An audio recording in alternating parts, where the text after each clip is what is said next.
حدیثوں میں ایک حدیث نہیں ہے، بیسیوں سینکڑوں حدیثیں ہیں۔ ماء زمزم لما شرب، جو بھی بیماری لگ جائے، جس بیماری کو ختم کرنے کی غرض سے آپ زمزم پی لے، اللہ اس بیماری کو ختم کرے گا۔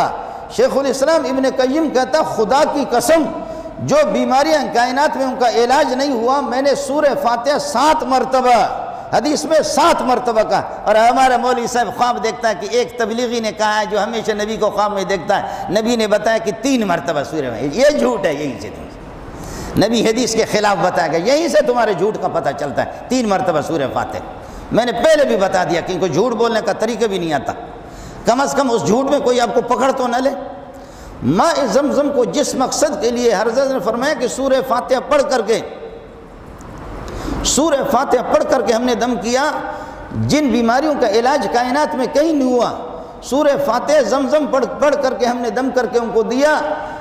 جا کر کے طبیبوں کو انہوں نے چیک اپ کرایا، طبیب سر پکڑ کر کے بیٹھنے لگے کہ آخر یہ کیسے ٹھیک ہو گیا اس بیماری کے، بتایا زمزم سے ٹھیک ہو گیا۔